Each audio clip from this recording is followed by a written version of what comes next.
How would you multiply 9 with 8? Some of you have probably memorized the multiples of 9 and know the answer. We know that it is 72, but in this session, we will understand multiplication in a very different way. Will this different way help us? Well, let me put it this way. Understanding this technique will help us solve problems like 998 times 997 in about 5 seconds. Yes, without a calculator. You don't believe me, do you? Give me around 2 minutes to change your opinion. We use the concept of base to solve multiplication problems quickly. And bases are generally powers of 10, like 10, 100, 1000 and so on. When we are given the multiplication problem, the first thing we should ask ourselves is, which base is close to both the numbers? Here, both numbers are close to 10, so we can say that the base is 10. Once the base is decided, life becomes really easy. First, we subtract the base from each of these numbers. Subtracting the base from the first number, we get 9 minus 10. That equals minus 1. We write it next to that number. Next would be 8 minus 10. That equals minus 2. These two numbers tell us how far these two numbers are from the base. 9 is minus 1 units away from the base, and 8 is minus 2 units away from the base. So the initial two steps, choose the base and subtract it from the numbers. Once this is done, just make a partition like this. On the left, we write the sum. What sum? The sum of these two numbers or these two numbers. Both will result in the same answer.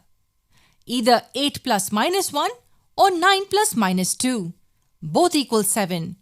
So we write a 7 on the left. On the right, we have the product of these two numbers. Minus 1 multiplied by minus 2. And that equals 2. Yes, we should also consider the sign when we multiply these two numbers. There you go. We have the answer. 9 times 8 is 72. The steps are simple. We find the base, then subtract it from each number. Write the sum on the left and the product on the right. Is there anything we need to be careful about here? Yes. On the right, the number of digits should be equal to the number of zeros in the base. Here, the base has 1 zero, so we write just one digit on the right. Don't worry, everybody thinks this is difficult at first. So let's quickly solve a couple of problems and you will see how simple this technique actually is. Say we want to multiply 98 with 97. Both these numbers, as we can see, are close to 100. So the base is 100 here. 98 minus 100 is minus 2 and 97 minus 100 is minus 3. Then we make a partition. On the left we write the sum and on the right we write the product. 98 plus minus 3 is 95. Even 97 plus minus 2 will give us 95. And minus 2 times minus 3 is 6. So should we write a 6 here? Don't forget, the number of digits on the right will be equal to the number of zeros in the base. As there are 2 zeros in 100, there will be 2 digits here. 6 will be written as 06. There's your answer. 98 times 97 is 9506. Find the base, find the deviation, find the sum and find the product and we get the answer in a few seconds. Okay, let's try solving a problem with slightly bigger numbers. 9996 times 9997. Why don't you try this? Remember the 4 simple steps.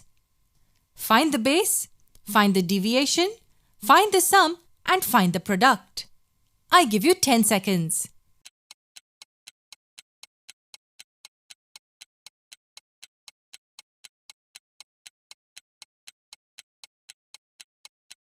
Both numbers, as we can see, are close to 10,000. So the base will be 10,000. This number is minus 4 units away and this is minus 3 units away.